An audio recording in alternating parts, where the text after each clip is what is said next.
Halo, selamat datang di podcast Li Ramadan. Saya Andri Widaswara sebagai penanggap ini ya. Di sini ada narasumber kita yaitu Mas Mei Artanto atau biasa diundang Mas Tata. Halo Mas Tata. Halo, halo, halo. Wahen. Gimana Mas? Kabarnya sehat? Alhamdulillah, sehat. Di sini juga ada Mas Rangga yang mau ikut ngobrol. Jangan dipaksa ngobrol ya. Gak apa-apa ya, Pak. Apa? Oke, pendengar, di sini kita akan membahas santai, sebenarnya santai ya, nggak usah yang tegang-tegang, yaitu tentang sisi religiositas sebuah karya musik dalam konteks Islam. Kita kebetulan di sini ada Mas Tata yang mungkin bisa mengutarakan banyak hal tentang sisi tentang perspektifnya kepada bab ini. Mungkin bisa dimulai nggak apa-apa? Wah, kaget dan. Balapan. Oke, terima kasih Mas Andri atas kesempatannya untuk kita bisa mendiskusikan sesuatu topik yang sebenarnya mungkin tidak akan habis ya, pertautan atau pertalian antara musik dan agama khususnya Islam. Itu mungkin sudah sejak mungkin berapa abad lalu, karena salah satu tulisan yang juga menjelaskan posisi musik dalam kebudayaan Islam juga, kalau tidak salah juga sudah ditulis oleh Pak Andri Indrawan.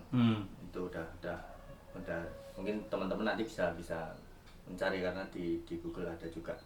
Di artinya pembicaraan mengenai musik dan agama khususnya Islam ini sudah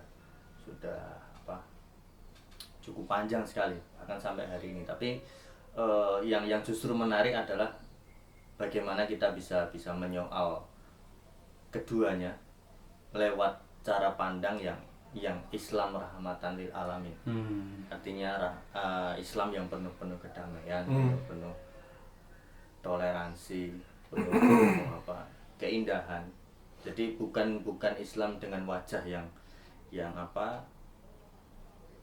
seperti Abu Jahal misalkan, kerang dan sebagainya, atau misalkan penuh ketegangan. penuh ketegangan dengan, atau mungkin dengan citra-citra misalkan terorisme dan sebagainya. Tapi kita mencoba mendudukkan Islam sebagai agama yang rahmatan lil alamin dan membuka untuk mendiskusikan dan menyoal sebenarnya posisi musik itu seperti apa sih. Apalagi misalkan tadi topik yang dilempar mengenai sisi religiositas dalam karya musik dalam konteks Islam. Nah, ini menarik, artinya ada pewacanaan yang akan membuat diskusi semakin terbuka. Artinya menempatkan sebenarnya kaitan antara religiositas itu terhadap agama itu coba ditarik ke dalam kekaryaan. Nah, ini nanti akan seperti apa nih? Akan seperti apa, dan kita juga karya musik yang seperti apa? Misalkan musik yang seperti apa? Apakah musik yang, karena sekarang Ramadan nih, misalnya musik religi, musik religi dengan label musik religi, atau misalkan kita mencoba menggali dari khasanah seni tradisi kita, yang bagi saya justru malah itu citra sebenarnya dari musik religi. Artinya nilai-nilai agama itu sudah menubuh di dalam praktik kehidupan mereka, dan itu langsung aktivitas itu dilakukan oleh mereka. Jadi sudah benar-benar bukan dari sisi luarnya saja, Tapi udah laku ya? iya, menjadi semacam laku lah. Menjadi semacam laku. Dan itu sebenarnya kalau misalkan kita lihat banyak di desa-desa yang masih cukup kental tradisi mereka. Ada upacara itu yang di dalam juga ada nilai-nilai keislaman di sana. Kemudian bahkan sampai ritual misalkan memanggil hujan dengan mantra, tapi sebenarnya itu bukan mantra tapi doa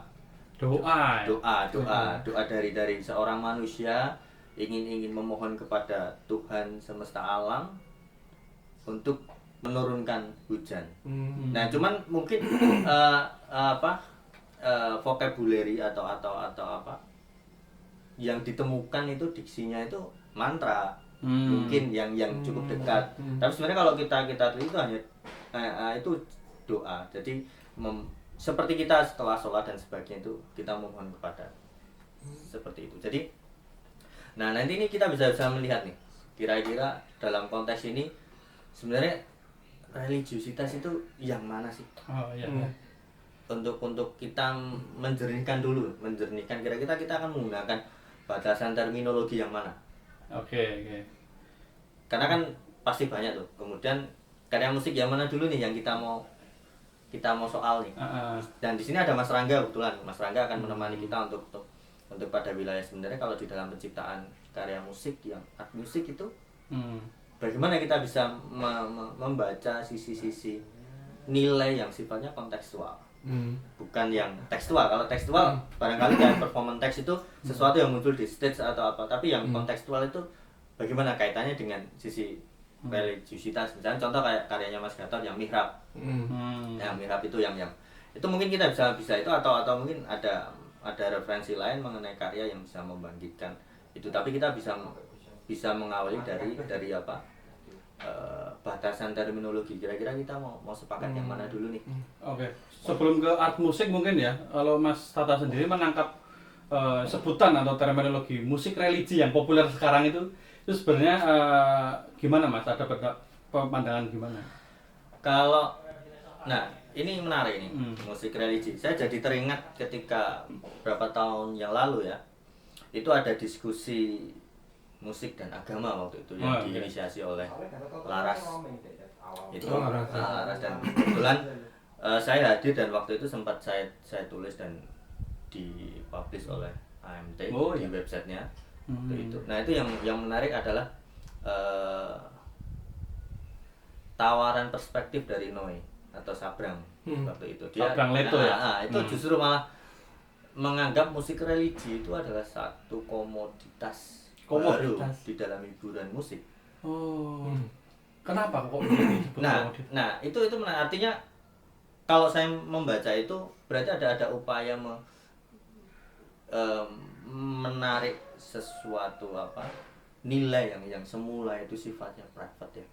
Kan kalau kita ngomongin agama sebenarnya hubungan kita sama Tuhan ya, personal. Tapi itu coba ditarik ke ranah publik. Dan itu tujuannya tentu adalah hiburan. Yang pasti hubungannya kalau dalam konteks industri pasti keuntungan pasti ekonomi. Tapi cap musik religi itu akhirnya juga diamini oleh masyarakat. Dan itu pasti muncul hanya di Ramadan. Ya, kita bisa lihat konteks waktunya kapan musik religi ini kemudian muncul. Tapi kalau kira-kira ada musik religi muncul tapi tidak di konteks Ramadan? Ya ada tapi nggak banyak. Nggak banyak. Kecuali misalkan kayak Bimbo. Nah, itu mungkin atau misalkan kayak yang penyanyi yang pakai gitar itu siapa? Bukan. Lagi. Ya. Yang sering-sering diputar itu loh.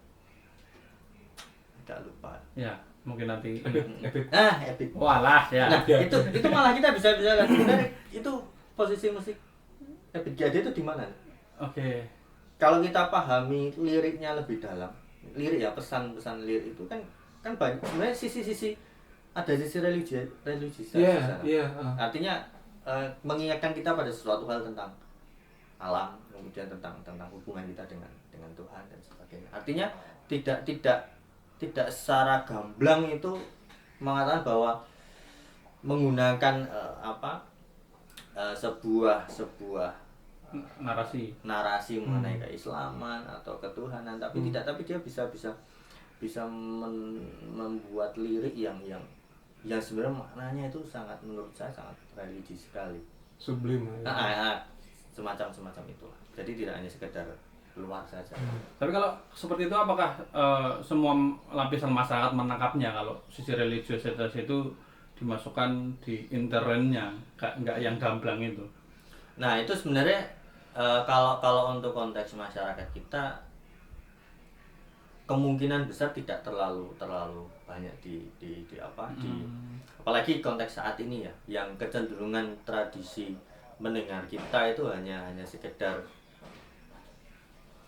tidak spesifik kita mendengarkan musik fokus untuk mencoba menganalisisnya. Oh iya. Contoh misalkan gini, kita di jalan pasti dengerin musik tuh. Nah itu kan musik kan jadi sesuatu yang sekunder kan, bukan sesuatu yang utama. Artinya kita tidak mencoba untuk menggali sesuatu di dalam musik itu, baik secara musikal maupun secara ekstra musikalnya, misalkan lirik dan sebagainya. Jadi kalau untuk saat ini saya kira masih cukup sulit ya untuk musik-musik yang sifat pesannya itu tidak eksplisit. Tapi kalau untuk karena itu musik yang sudah yang mungkin udah diciptakan beberapa tahun yang lalu dengan kultur konsumsi musik pada saat itu yang cukup baik artinya, dan tidak semua musisi kan bisa rekaman pada waktu itu. Iya kan? Mungkin Mas Andri bisa cukup memahami di konteks populer, artinya kan tidak semua musisi bisa serta-merta kemudian punya single dokumentasi. Nah, dan itu kan enggak, pasti akan ada kurasi dari pihak label yang cukup ketat ya. Iya. Sekarang kan mungkin soalnya menarik, kalau beberapa tahun yang lalu, 3 tahun kalau nggak salah tuh, aku menemukan meme-nya Leto, itu yang Sandaran Hati, ternyata ngomongin tentang ketuhanan itu. Tak kira dulu kan itu cuma tentang pacar ya itu ya, Sandaran Hati itu. Ku teringat pada janjimu ku terikat hanya sekejap. Berarti meme-nya dia orang sholat tuh. Ya. Itu menarik karena ternyata aku dari dulu nggak sampai segitu pemaknaannya, karena kan ternyata Noel itu punya masukan yang gede di lagunya, dan pengharapannya mungkin keketuhanan itu. Dan untuk memunculkan seperti itu kan, piye nek aku ora ngerti pengetahuan ini loh Mas menurut saya. Nah sebenarnya gini, kalau misalkan dalam konteks Leto itu memang sosok dari Noe sendiri kan memang kita tahu loh, sosok dari beliau yang memiliki kapasitas yang lebih, bahkan di dalam diskusi laras dia ngomong, kalau ini saya tidak lupa ya, dia ngomong tentang musik religi itu bagi dia itu musik yang memberikan manfaat apapun fungsinya. Manfaat apapun fungsinya. Bahkan fungsi yang buruk pun itu bisa dikatakan musik religi. Artinya dia justru menekankan pada aspek keberfungsian dari musik itu. Artinya kan itu justru lebih jauh ya. Artinya ketika musik itu memiliki fungsi dan manfaat yang positif dan memberikan sesuatu energi positif, menstimulus orang untuk melakukan sesuatu yang baik, itu dalam konteks itu mungkin saya membacanya seperti itu ya. Jadi artinya musik apapun akhirnya bisa kita labeli sebagai musik religi, karena ada kedalaman atau pesan yang membuat kita tergerak untuk menjadikan kita sesuatu yang baik, atau kita bersikap atau mungkin musik itu memberi pesan atau mengkampanyekan sesuatu yang baik lah, maksudnya bukan sesuatu yang, bahkan kalau misalkan yang buruk, kita jadi tahu tuh ini ternyata buruk. Jadi kita tahu mana yang bisa memilah. Karena dalam konteks itu Noe membagi diskusi mengenai musik dan agama itu antara fakta dan kebenaran. Bahwa dalam musik ada fakta-fakta mengenai nada dan sebagainya, itu fakta musikal. Tapi ngomongin tentang kebenaran yang ada dalam agama ini kan yang agak memang kompleks ya, artinya kebenarannya yang mana nih? Karena kalau misalnya kita mendudukkan misalnya musik dalam konstruksi fikih misalnya, itu kan kita juga cukup repot, apalagi misalkan kayak saya atau mungkin teman-teman yang tidak memiliki perangkat formalnya untuk membedah wilayah fikih, itu kan pasti akan memiliki kebingungan. Pada akhirnya kita hanya mencoba mengikut pada arus utama. Ini artinya arus utama itu yang dekat dengan komunitas kita loh, dengan masyarakat kita. Kalau misalkan dekat dengan mengatakan bahwa musik itu haram, pasti kita akan mengikuti arus utama itu. Tapi kalau misalkan kita dekat dengan pandangan bahwa musik itu mubah atau makruh, kita pasti akan mengikuti arus-arus itu. Nah, tapi dalam konteks ini kan kita tidak akan membahas ke sana karena itu wilayah formal yang memiliki disiplin tersendiri. Dan itu kita juga nggak bahkan musik aja dibedah kan kita nggak asal bedah juga. Nah, kan gitu kan, apalagi wilayah kebenaran yang sifatnya agama. Tapi dalam konteks ini musik religi, saya pikir kita justru malah bisa membicarakan itu untuk menyingkap sesuatu nilai keagamaan itu, bagaimana itu dipesankan. Oke, ini berarti melangkah lebih jauh ya, menyingkap sesuatu nilai keagamaan di dalamnya kan. Nah, sekarang kalau musik populer itu kan terkungkung sama narasi teksnya itu loh. Nah, terus dalam pandangan art musik itu berarti memunculkan nilai keagamannya itu dari mana atau gimana yang bisa ditangkap? Oke, selain teks ya. Selain teks ini menarik. Kalau untuk musik populer kan itu jelas ya, gamblang. Dari liriknya, dan bahkan kita terkadang justru hafal dengan liriknya. Iya kan, pasti wah kita lirik, tapi kita melupakan bahwa musiknya. Dan ketika lirik itu dihilangkan, apakah musik itu masih memiliki label musik religi? Oh ya. Itu kan. Berarti yang membuat ada religi itu adalah liriknya. Nah, berarti musik dan religi. Kan gitu. Jadi ketika artinya ketika lirik itu dihilangkan, apakah masih label musik religi itu ada? Kalau misalkan ada, di elemen yang mana? Kalau misalnya itu musik populer ya. Tapi kalau misalkan art musik, nah ini yang saya pikir, yang menurut hemat saya yang harus kita penuh kehati-hatian. Artinya komposer pasti punya logika tersendiri dalam mentransformasi ide, dalam mewujudkan atau menghadirkan ide yang mungkin itu terinspirasi oleh nilai-nilai keagamaan. Nah, itu kan kita penuh kehati-hatian di mana letaknya. Kalau misalkan ya contoh katakanlah musiknya karyanya Mas Gatot yang Mihrab lah. Itu saya juga sempat wawancara dengan Mas Gatot juga mengenai itu. Dan sampai juga ke pertanyaan kapan bukan lirik ya, naskah atau itu yang dibawakan oleh Mas Joko Porong itu hadir karena justru ini pengalaman saya mendengarkan karya itu waktu ada di konser hall itu, saya justru malah menemukan sisi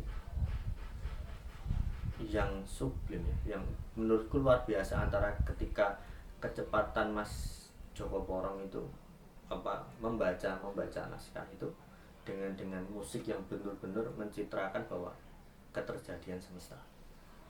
Itu ada semacam itu yang membaca, wah gak bisa ya. Maksudnya ini bukan soal lirik lagi, tapi ada bahkan di sana ada cepat, ada lambat, kemudian ada ucapan yang membuat musik itu memiliki nilai-nilai yang bagi saya mistis.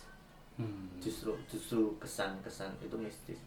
Tapi ternyata ketika dikonfirmasi oleh Mas Gatot, justru awalnya nggak ada itu naskah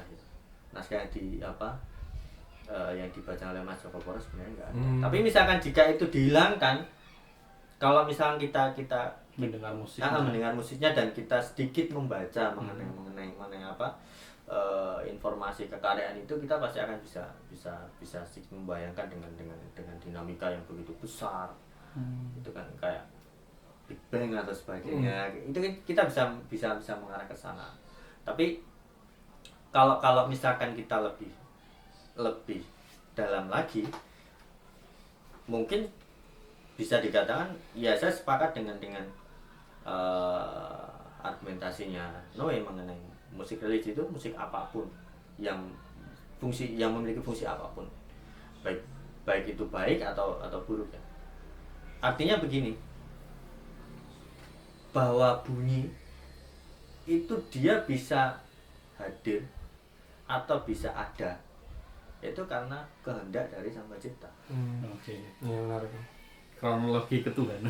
Nah artinya kan nggak mungkin, maksudnya ketika Tuhan tidak memiliki kehendak untuk itu bunyi pasti nggak akan. Iya. Nah artinya kalau misalnya kita mau bahwa sisi religiusitas dalam karya musik, bahwa semua itu saya pikir memiliki sisi religi. Kalau kita memiliki pemahaman bahwa segala sesuatu itu memang ada karena apa, kehendak dari Sang Pencipta. Bahkan ketika kita memilih satu ide atau satu gagasan dalam berkarya pun itu pasti ada campur tangan itu.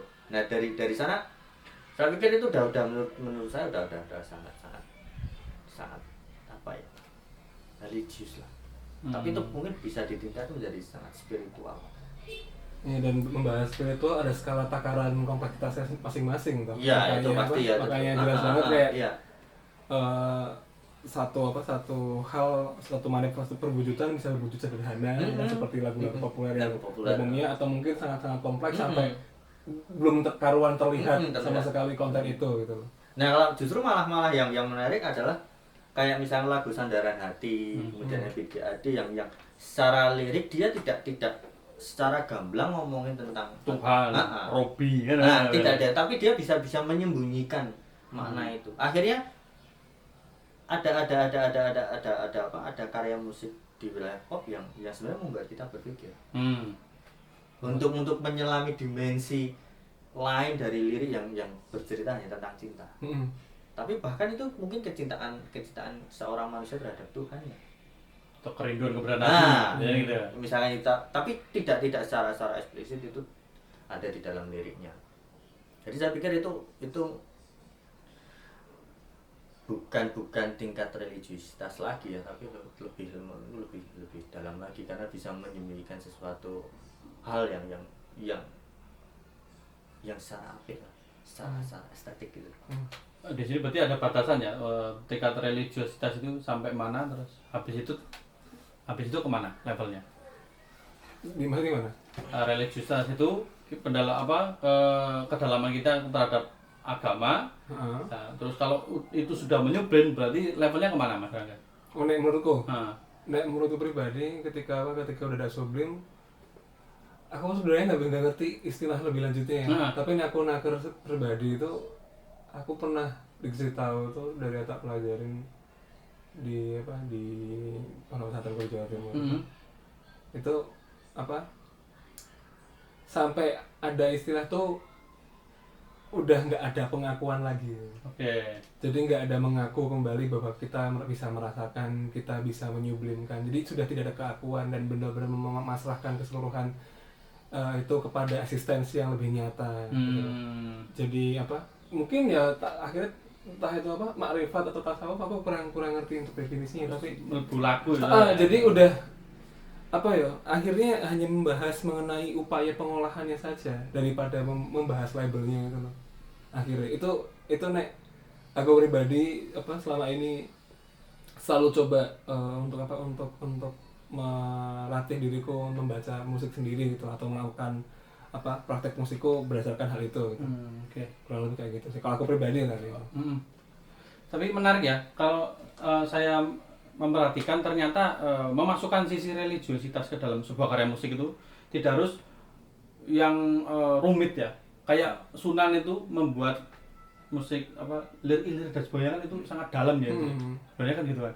Padahal nada-nada yang dihasilkan atau yang diproduksi kan tidak rumit lah. Ya, sederhana. Ya sangatlah bahkan itu lagu anak-anak juga kan maksudnya gitu kan. Apakah memang dulu ini cerita sedikit aja ya, mungkin Sunan itu punya kesadaran kompositoris apa enggak sebenarnya kalau seperti itu kita melihatnya?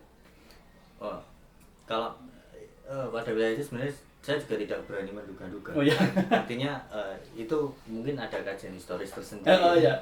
Dan ada pendekatan yang memang sangat sebenarnya sangat rumit. Tapi yang jelas kalau hemat saya, seseorang itu kalau bisa membuat karya dan itu difungsikan secara luas ke masyarakat dan ditargetkan dan memiliki tujuan tertentu, saya pikir memiliki logika kompositoris, walaupun bukan dalam konteks yang seperti sekarang ya, artinya dalam satu disiplin keilmuan tertentu misalnya, itu enggak, tapi yang menariknya adalah mentransformasikan nilai keagamaan itu dalam sesuatu hal yang sederhana, tapi bisa menyentuh batin manusia. Nah itu kan yang sulit ya. Maksudnya nggak semua orang ya memiliki istilahnya kemampuan itu. Kemampuan itu dan mencapai itu. Contohnya begini, banyak orang pintar, tapi ketika menarasikan itu dia berbelit-belit, kesulitan. Akhirnya yang lawan bicaranya agak sulit memahami. Tapi ada juga orang pintar yang dia bisa menyederhanakan sesuatu yang kompleks dalam bahasa yang sederhana dan enak didengar. Nah itu kan sering kita bahkan kalau misalnya kita membaca buku, kadang ada buku yang renyah yang kita bisa terhanyut dalam narasi tulisan itu. Tapi ada yang juga membuat kita satu kali.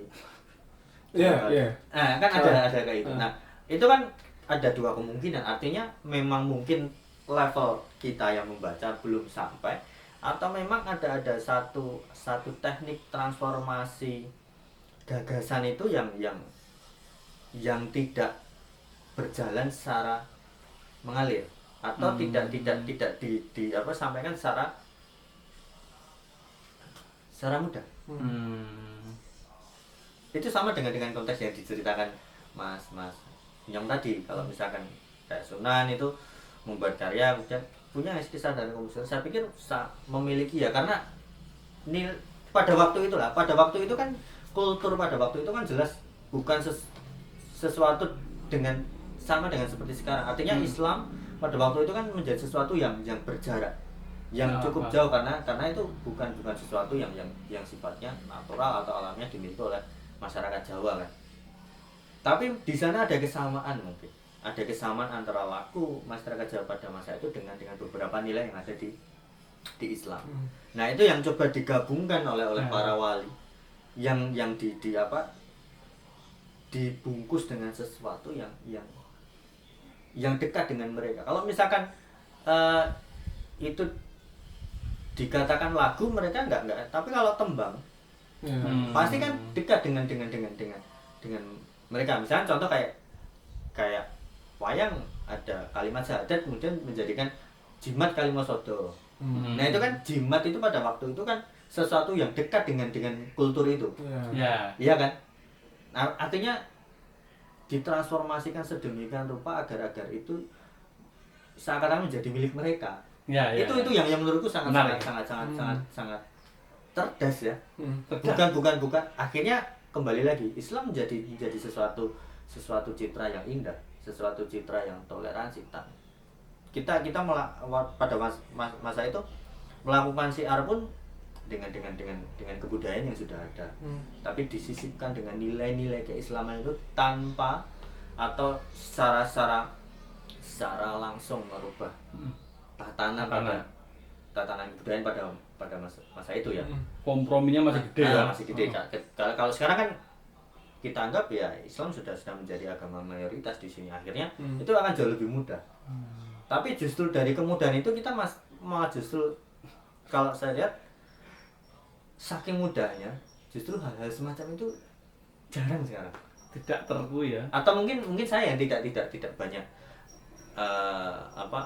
mengakses itu ya.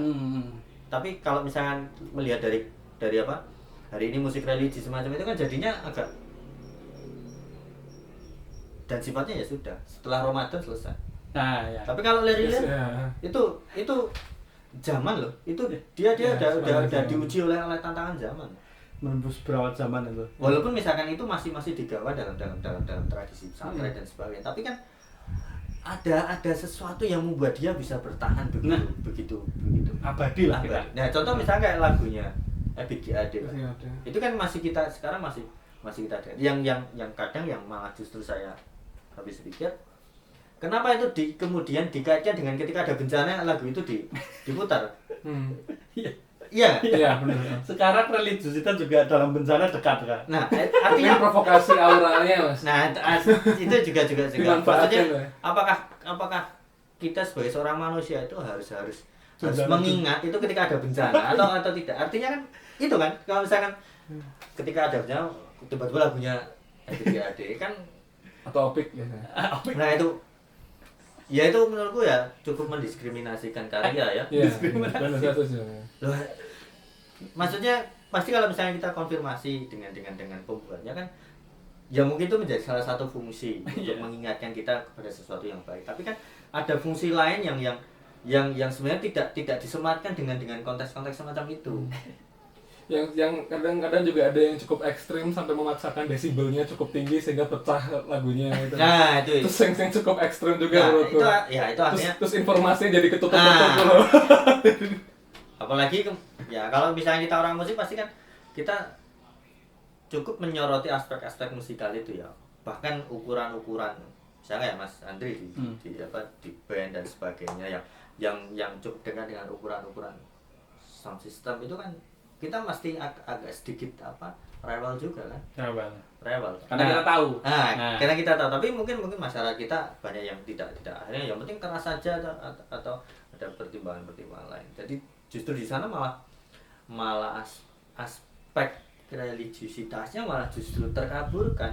Karena kalau misalkan sound system yang terlalu keras, orang kan tidak nyaman mendengar. Terdistorsi.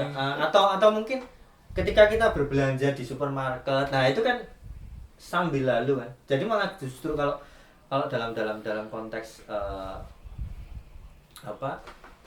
kesadaran kita kan mah justru itu ada tidak menjadi fokus kesadaran kita. Ya, yang paling ironis terkadang sampai bisa mengganggu. Nah, ya. Itu malah cukup ironis. Justru disayangkan kan. Ya, karya yang begitu bagus dibuat bahkan sampai pertimbangan yang dalam justru malah dihadirkan secara yang tidak. Tapi mungkin sisi populernya jadi dapat ya kalau kayak gitu ya. Mungkin jadi gampang populer kan. Artinya secara kuantitas. Iya, secara kuantitas itu mungkin masif. Iya. Jadi secara nilai kan ya nggak tahu kan maksudnya gimana. Jadi menariknya karena sekarang musik Islami itu masuknya ke musik yang diputar secara momentum kan, momentum Ramadan, habis itu kan enggak. Itu atau misalkan itu diputar, tetap masih diputar, tapi kalau misalkan teman-teman masuk ke salah satu toko baju muslim, ya nggak? Ya segmented deh. Itu pasti ada musik-musik macam-macam itu. Iya. Artinya bukan menjadi habis kebutuhan kita primer. akan sebuah musik religi misalnya, musik yang memiliki nilai-nilai keagamaan. Artinya itu bukan menjadi sesuatu yang kita butuhkan. Karena kan itu kan ya konteks ruang, konteks waktu, kemudian ada karya didistribusikan selesai, momentumnya pas. Kalau misalnya tidak ada hal yang sama, misalkan Mas Rangga bikin karya tentang sesuatu yang tidaknya tasawuf misalnya, yang musik elektronik misalnya, dengan pertimbangan semacam itu, dan itu didistribusikan dalam misalkan ada simposium atau apa tentang art music. Nah itu kan pasti di luar momentum Ramadan. Artinya ada kemungkinan bahwa sebenarnya bisa jadi karya-karya itu banyak. Tapi kan karena tadi kita marah pada popularitas, kemudian momentum di Ramadan dan musiknya yang dianggap tidak biasa oleh masyarakat kita, akhirnya kan kita seakan-akan mengesampingkan bahwa musik religi itu hanya yang ada di Ramadan ini loh, bukan yang lainnya. Padahal yang lainnya tentu banyak, bahkan ya tembang-tembang itu yang iya. Kupikir ini juga ada hubungannya sama masalah kesadaran juga tuh. Maksudku saking masih saking intensnya dampak yang dihasilkan dari popularitas ini itu sehingga hal-hal yang sifatnya itu sublim nggak kelihatan gitu loh. Iya, bahkan musik Islam atau musik religi itu harus fashionnya harus koko, harus sorban gitu dilihat. Oh dia ini musik ini ya. Kalau enggak kayak Leto hampir tidak diketahui dia membuat musik religi kan. Aku jadi gergetan kepikiran tadi tuh ketika dulu membahas mengenai bagaimana musik religi ini tuh di toko-toko baju tuh seperti ada teritorialnya gitu. Terus apa namanya?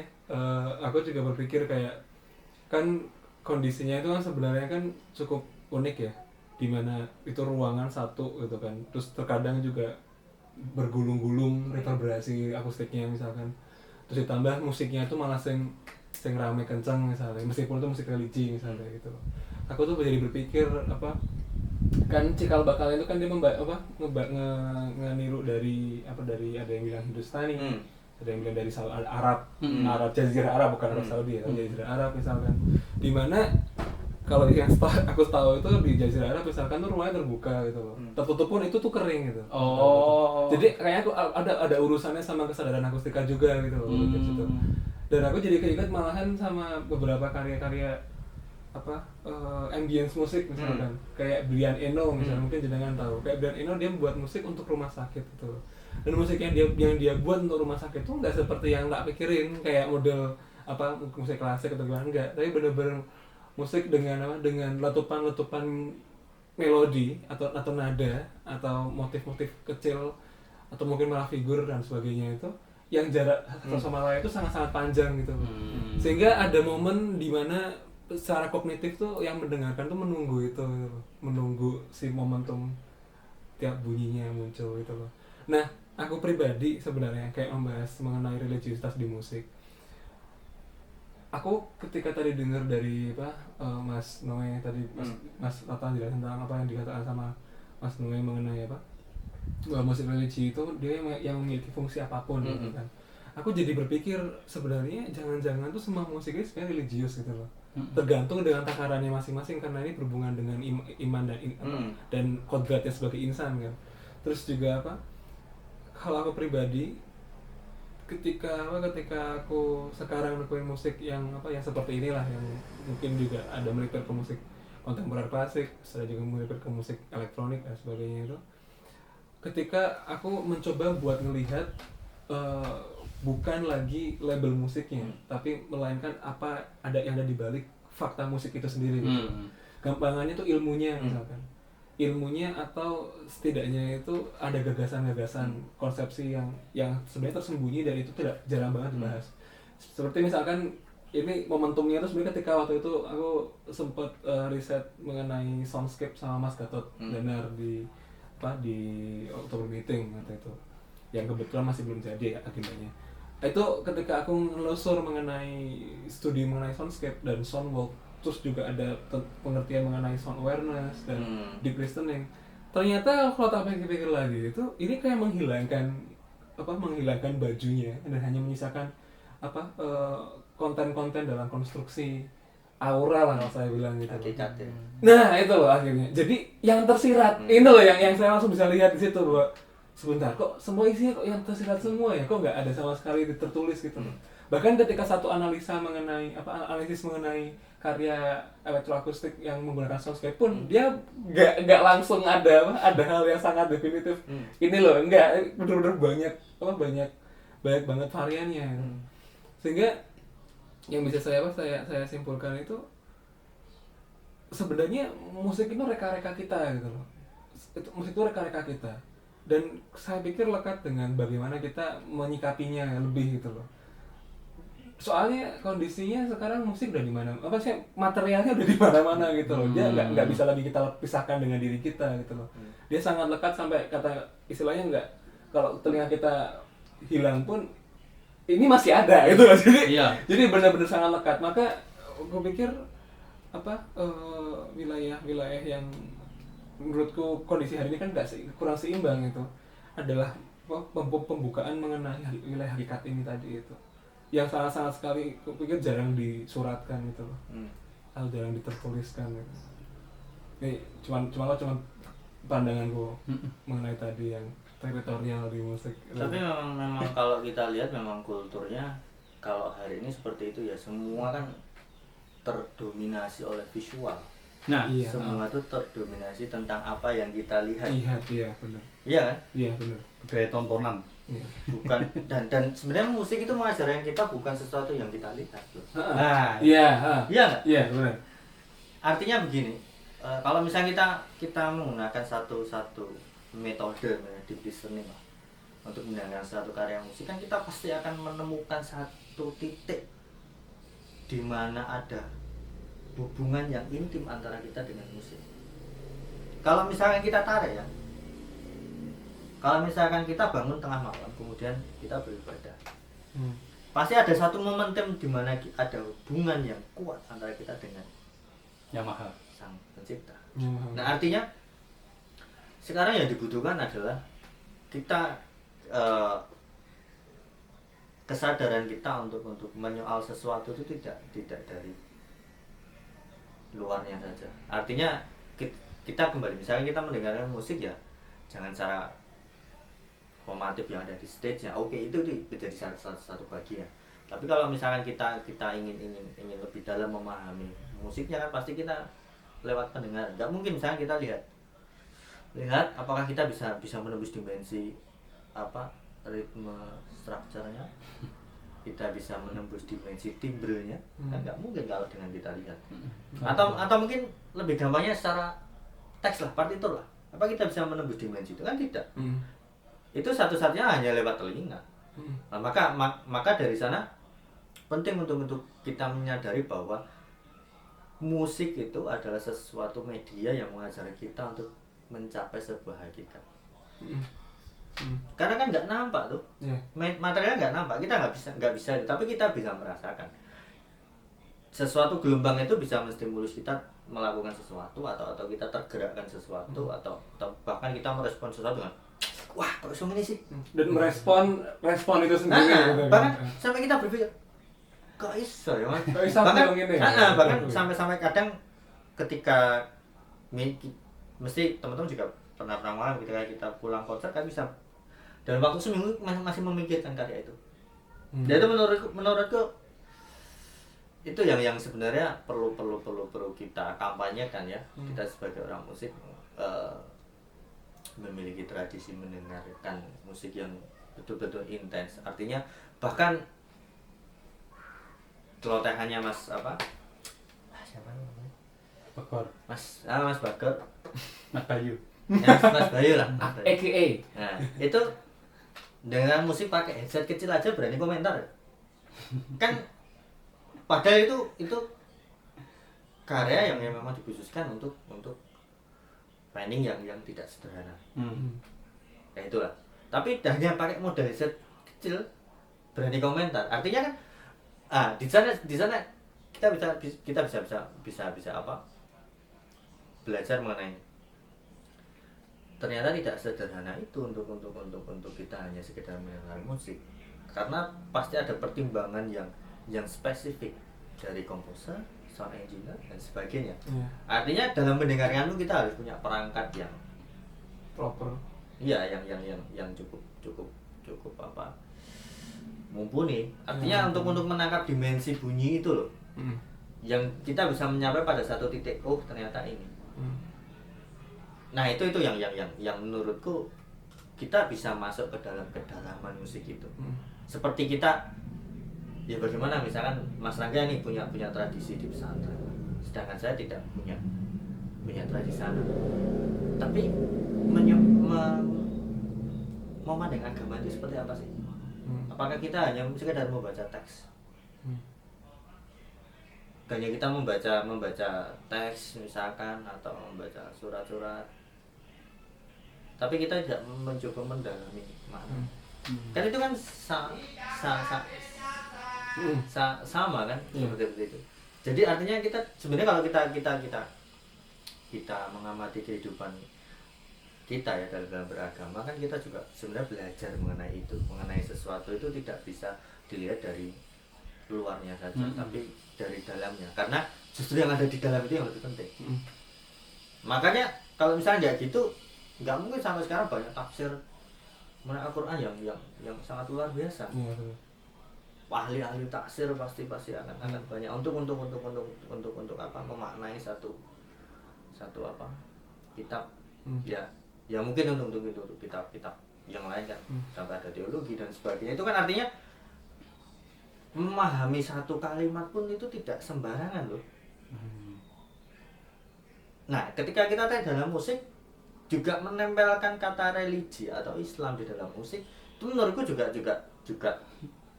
harus ada kesadaran konsekuensinya. Nah, jadi tidak hanya sekedar tempel, setelah itu religi. Ya setelah itu tempel, setelah itu kita lari. Terus kita sebarkan label itu, kita sembunyi tangan kan kalau misalkan dalam konteks ini kan kita sebagai orang musik kan perlu kehati-hatian. Jangan ya musik Islam, memang ada musik Islam. Kayak gitu. Artinya kalau musik dan Islam saya masih bisa karena dua entitas itu kan memang sesuatu hal yang kita mau lihat ini itu sangat kontra atau itu sangat dinamis. Kan kita bisa menelusuri itu, dan itu teman-teman banyak. Dan seperti yang tadi saya ada salah satu buku yang membahas mengenai posisi musik juga dan itu saya kagetnya muncul di tradisi pesantren. Kan itu kan sangat menarik tuh. Maksudnya ternyata pewacanaan di pesantren sudah sampai ini seperti itu. Artinya wilayah sesuatu yang wilayah sifatnya keduniawian, Pak. Itu kan coba dibahas secara serius toh. Dengan dalil atau hujah atau argumen yang kuat dari para ulama, yang itu tidak sembarangan orang bisa membahas. Nah, artinya ada sisi keseriusan dari perspektif agama untuk menyoal sesuatu yang sifatnya duniawian, karya seni. Tapi bagaimana sekarang kita yang seni ini mencoba memandang agama? Nah, dibaliknya. Karena coba, maksudnya logikanya coba dibalik. Artinya itu sudah dilakukan atau tidak? Ketika kita menyoal misalnya musik seperti musik religi lah, untuk membaca di mana sebenarnya kadar keagamaan itu ada, atau memang hanya sekedar di permukaan karena sifatnya jualan, atau memang ada nilai yang dalam yang akhirnya itu menubuh nilai keagamaan itu dalam orang yang membuat karyanya, atau dalam personil bandnya. Menubuh nggak, atau jangan-jangan sama sekali enggak, citra keagamaan itu nggak menubuh sama sekali, tapi hanya menjadi label di luar. Iya, maksudnya hanya sekedar pakai baju koko selesai. Ya itu maksud. Nah itu kayak hal semacam itu. Tapi kalau misalkan lebih dalam, bagaimana dengan misalkan orang-orang yang tidak menggunakan baju koko, tapi dia tingkat dia bisa mencitrakan agama lewat karya seni yang sangat tinggi, ditambah dengan pikiran bahkan eksplisit berharga kan. Misalnya akhirnya kita tidak bisa membayangkan orang yang ternyata kita lihat ya biasa aja sofistik misalkan, atau dia tingkatnya sudah tinggi lah, beyond, beyond, melampaui lah. Kan bisa dilihat bahwa dakwahnya dia tuh bisa menerabas semua kalangan, nggak cuma Islamnya doang gitu. Karena dia udah eksplisit, berarti orang ngomongnya tentang ya Robi dan sebagainya itu loh, sing eksplisit apa sing dimaksud dengan narasi teks yang dia ora bisa. Jadi pada akhirnya dia hanya mengupayakan ruhnya, kan dia mengupayakan untuk apa istilahnya, jadi membuka wilayah itu gitu loh ke orang banyak gitu. Itu malah justru itu ya Islam, hemat saya ya, sebagai orang yang mungkin jauh dari kata saleh atau apa, itu malah justru yang rahmatan lil alamin, artinya semua kalangan bisa menerima. Ya, aku dulu sempat kepikiran kayak dari kita Islam sendiri yang artinya damai, berarti kan sebenarnya juga damai, mendamaikan dan berdamai harus selalu ada. Iya. Otomatis. Oh ya, aku mau klarifikasi Mas. Aku sebenarnya itu enggak mondok pesantren. Aku sebenarnya, aku enggak mondok. Aku mengamalkan amalan yang diajarkan di sana. Dan itu aku juga selalu beberapa waktu aku sering ke sana juga. Misalnya. Kayak gitu. Dan aku kebetulan juga ngurusin beberapa agenda itu. Gitu.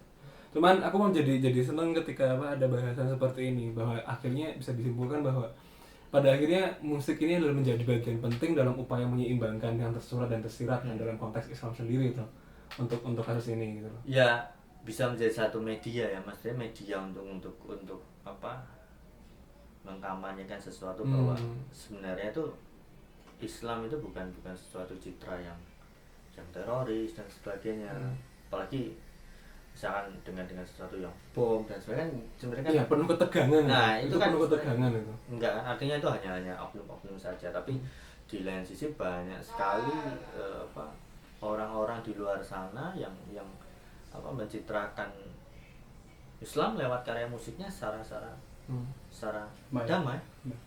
Dan justru malah itu bisa merekatkan antar umat. Nah, itu yang sebenarnya yang penting.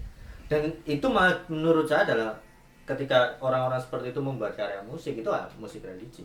Karena dia bisa menembus batas. Artinya dapat dimaknai oleh orang, bukan orang yang hanya sekedar dalam keyakinan agama tertentu, tapi bisa melintas. Ya contoh misalnya kayak lagunya itu ya, misalnya Sandaran Hati dan sebagainya. Nah, itu mungkin saja bisa diartikan dalam konteks agama lain. Atau misalkan kayak lagunya Ebit G. Ade sekali lagi, atau mungkin karya-karya yang lain yang memiliki dimensi lirik yang seperti itu. Itu menurutku yang justru luar biasa, artinya sesuatu yang dari langit itu bisa dibumikan. Benar. Itu kan? Benar. Nah kan kalau kita ngomong mengenai ya, kalau dalam Islam itu kan wahyu ilahi kan, itu sesuatu dari langit. Tapi turun kemudian didakwahkan itu kan dibumikan kan sesuatu. Dan para wali kan juga sebenarnya kan dalam rangka mengupayakan itu kan, membunyikan sesuatu yang semula asing menjadi dekat. Walaupun sebenarnya mereka sudah ada beberapa lagu yang memang lekat, tapi kemudian sebenarnya ini loh maksudnya. Jadi itu tidak membuat adanya patahan. Jadi benar-benar kalau rel itu ya mulus, dia tidak ada patahan di tengah. Kalau ada patahan di tengah pasti akan ada konflik kan di sana. Sifatnya merajut ya, tidak mencerai. Tidak mencerai. Nah, itu yang saya pikir lewat musik itu, lewat karya, bukan musiknya, karya seni yang lain sangat-sangat memungkinkan. Karena kan kalau misalnya gini, ada salah satu pemahaman mengenai religiusitas dari Cak Nun. Mengenai dimaknai bahwa religiusitas itu adalah sesuatu inti kualitas hidup manusia. Dan itu dimaknakan sebagai sebuah rasa rindu, rasa ingin bersatu, rasa ingin berada bersama dengan sesuatu yang abstrak. Berarti religiusitas itu adalah inti kualitas hidup manusia. Berarti kalau misalkan coba kita tarik musik religi yang memiliki nilai religiusitas, berarti musik yang menyiratkan inti kualitas hidup manusia. Nah, berarti akhirnya secara hakikat maksudnya ya apapun kan bisa loh. Karena masing-masing orang memiliki inti kehidupan yang masing-masing. Artinya hubungan transendentalnya kan beda-beda loh, tingkat-tingkat hubungan itu dan porsinya juga. Dan kalau misalnya sesuatu yang abstrak tentu dalam konteks ini pasti dengan sama pencipta ya, sama pencipta. Jadi dan itu tentu bisa dimediasi dengan banyak hal. Artinya kalau kita ngomongin musik, kita jangan ngomongin sesuatu yang ada di wilayah peribadatan. Artinya misalkan ya rukun Islam, rukun iman itu kita sampaikan dulu. Artinya ini bukan ada di wilayah sini, bukan ada di wilayah itu, tapi di wilayah lain yang bisa membantu kita mengkokohkan itu. Bukan bisa membantu kita untuk sampai pada titik rindu dengan yang abstrak. Ya religius sih sifatnya. Contoh misalnya musik. Spirit tuh. Misalkan kita menemukan satu karya musik yang membuat kita merasa sublim, dan sebagainya. Itu abstrak kan ini. Nah, justru malah kalau misalnya kita kaitkan dengan pemahaman yang disampaikan oleh Cak Non tadi mengenai apa religiusitas itu, kita sudah semakin dekat tuh dengan itu. Apalagi musik ya memang abstrak, tidak bisa kita terindra penglihatan kan sulit. Artinya kita dengar abstrak tapi kok bisa menggerakkan lah. Agama kan juga kayak gitu toh. Kita tahu mengenai satu agama itu kan sesuatu hal yang kita sebenarnya sulit untuk memvisualisasikan. Bahkan bisa saya katakan nggak boleh juga kan divisualisasikan kalau dalam konteks Islam. Tapi kita bisa memahami itu, bisa memaknai itu, bisa merasakan itu menjadi satu semangat atau spirit yang bisa menjadi lagu kita. Nah itu kalau menurutku kita sudah sampai nih, sudah pada titik itu lewat musik. Jadi itu bisa membantu kita untuk sampai pada titik-titik itu. Ya contohnya Sufi lah. Sufi kan pasti ada media-media untuk apa? Sampai di sana. Mengantarkannya. Sampai di sana. Mencari transendens. Misalkan kerinduan dengan ya kayak misalnya kemarin Gus Fuad Barat ya. Membuat apa album dengan itu kan. Bahkan kita sampai diskusi yang karyanya judulnya apa tuh? Cahaya itu.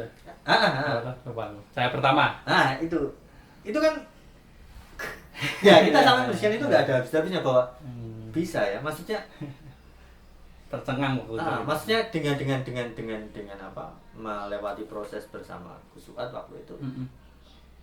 Wah, ini luar biasa nih karya. Maksudnya menceritakan Nur Muhammad itu dengan apa, dengan sesuatu yang tidak berat tapi bisa menyentuh ya. Maksudnya ya pengalaman saya waktu itu rekaman dan sampai itu bisa bahkan sampai tampil itu bisa. Ini ada satu pengalaman yang bernilai bagi saya. Iya. mengenai nah kan itu dijelaskannya karena cuma bisa merasakan lah itu. Nggak bisa kan maksudnya ya, kita sama-sama merasakan kan kemarin. Jadi memang itu pengalaman subjektif ya. Artinya tapi kan itu bisa menjadi salah satu apa pintu masuk untuk menyelami sebenarnya aspek religiusitas itu sampai di mana. Bener. Apakah musik itu bisa sampai menyentuh batin kita terdalam sampai kita bahkan bisa meneteskan air mata atau apa.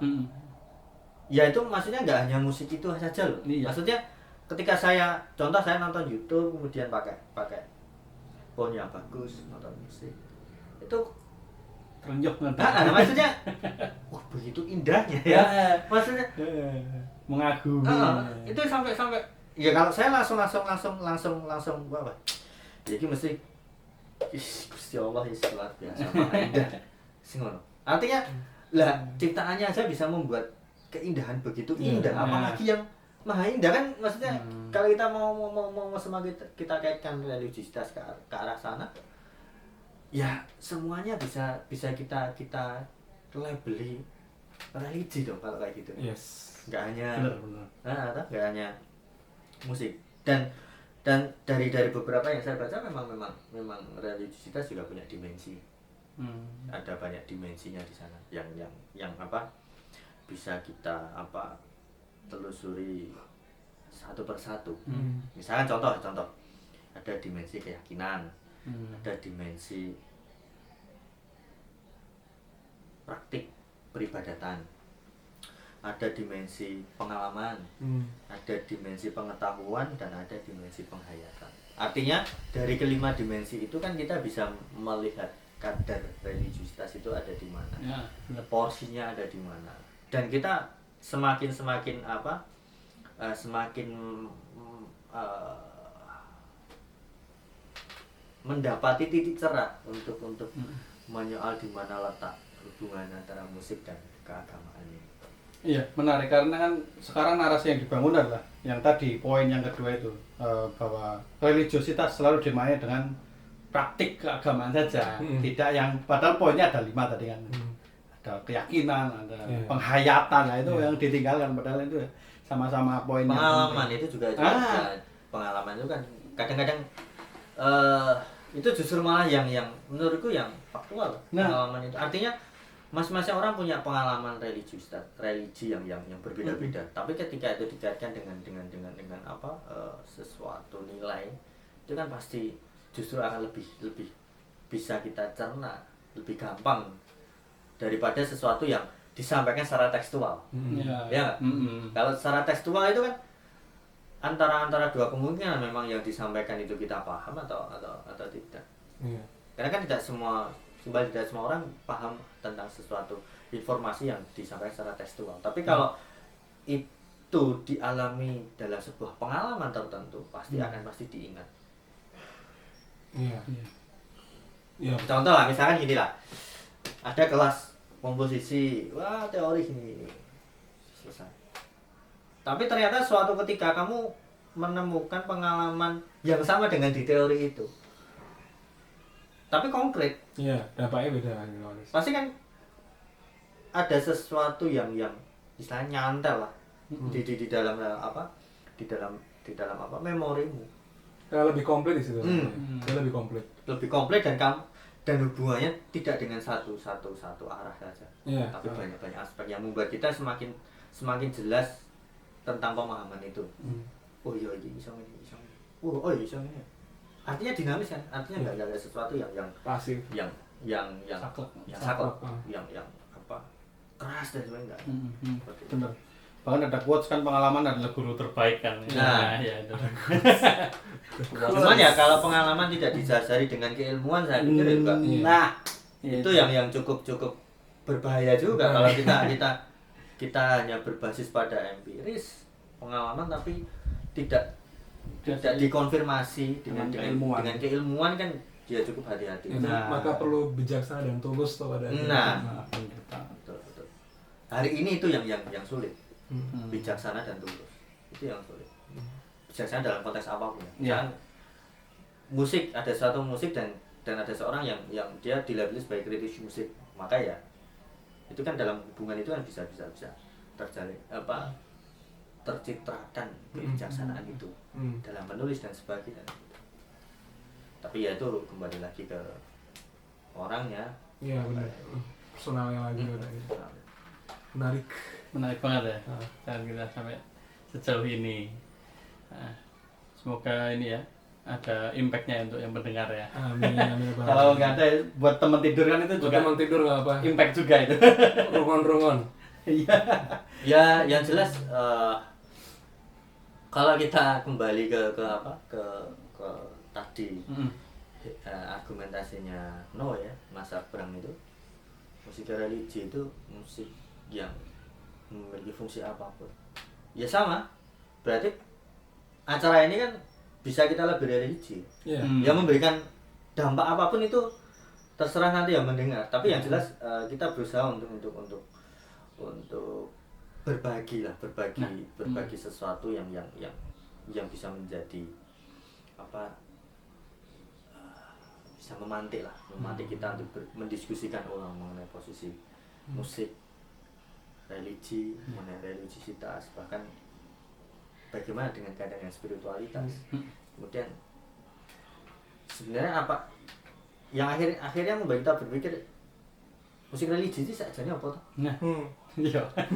Memarahi mikirnya. Terus siapa yang memiliki wewenang atau legitimasi untuk melabeli musik religi? Ini religi. Apakah ada di label atau ada di musisinya atau ada di masyarakat? Ya, jangan-jangan eksternal sekali ya.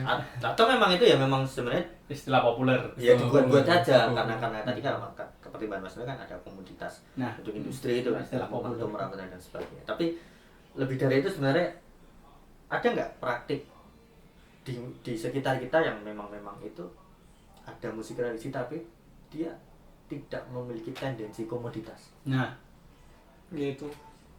Jadi PR buat besok. Itu kayak tamparan balik buat pendengarnya sih sebenarnya. Kayak kalau dia tidak mau mencari maka belum karuan ketemu. Itu kayak satu hal yang memang harus ditemukan. Ya, karena kondisinya kan hari ini semua disediakan terus diberikan ke ini. Ya, itu memang iya, tapi juga bisa jadi ya nggak ditemukan karena nggak dicari. Gitu kan ada konsekuensi yang memang itu membuat kita mencari. Ya kalau kita punya kesadaran untuk mencari, tapi kalau tidak punya kesadaran ya pasti tidak akan ditemukan semacam itu.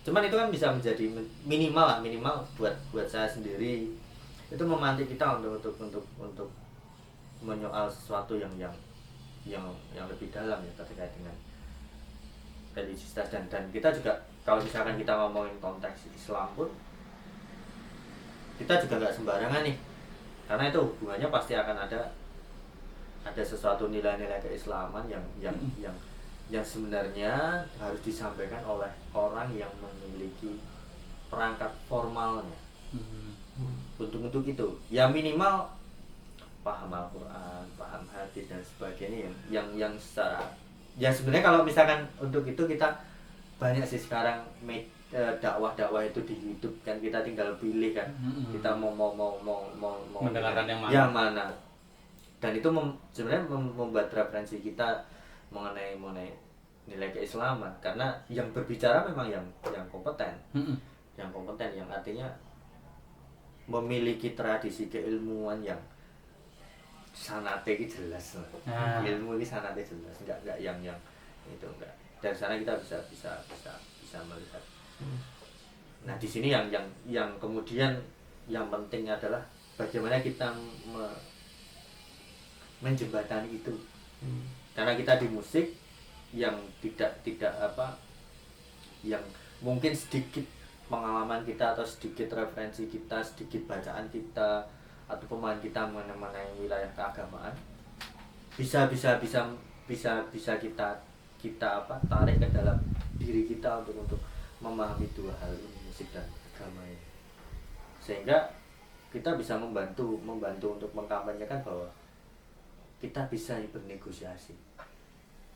Islam yang rahmatan lil alamin, yang penuh kompromi, yang apa indah, penuh yang damai, itu bisa kita karena musik kan ya indah bagi yang paham akan keindahan tuh ya. Tapi kalau yang tidak paham ya sama aja, misalnya bagi orang yang nggak paham agama juga pasti akan itu pasti ada kontradiksi. Pasti dan akan menilai sesuatu dari perilaku, misalnya perilaku perilaku oknum ini berarti kayak gitu kan yang terjadi kan kayak gitu. Judgement-nya kan jadi kayak gitu sampaikan. Jadi nggak yang untuk masuk sebenarnya kayak apa sih. Dan musik sebenarnya membuat kita belajar itu. Oke, menarik banget ini pembicaraan ini sampai sejauh ini. Ini sebelum ditutup Mas Tata mending perkenalan dulu nih. Katanya Mas Tata dari mana, sibuknya apa? Belum lupa. Kalau masa belum ditutup. Silakan Mas. Kalau nama tadi sudah ya. Nggak apa-apa. Nah, lagi Mas. Nama Megatanto, tapi kalau sebenarnya dari kecil dipanggil Tata.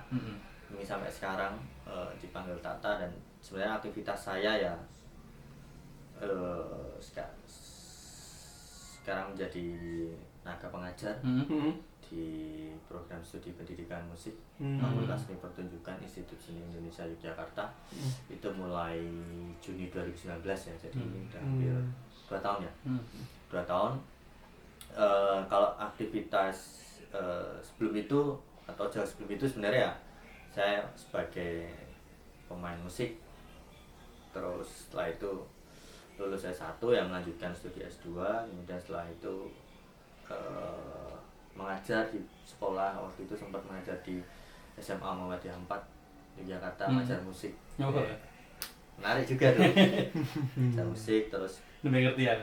Terus setelah itu juga membantu di Universitas Sarjana UST Sarjana Wiyata Mahasiswa waktu itu, acara apa musik kreatif dan kritis seni. Terus sempat 2 tahun di Jember sebelum akhirnya pulang lagi ke Jogja, dan semenjak selain sampai sekarang masih bermain musik ya, menulis aktif, menulis beberapa kesempatan, dan ya sebenarnya kalau menulis terlalu berat, mendokumentasikan apa yang menjadi kegelisahan atau pemikiran saya dan itu kemudian saya distribusikan di beberapa kesempatan seminar ada di buku Bunga Rampai, ada di jurnal, dan sekarang cukup senang dan menggemari di dunia tulis menulis, membaca, karena saya pikir musik ini juga kalau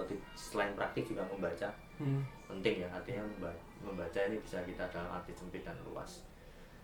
Itu sih aktivitas saya dan background saya. Jadi mungkin itu. Nah, kalau mau menghubungi Mas Atta itu ada akun Instagram atau apa?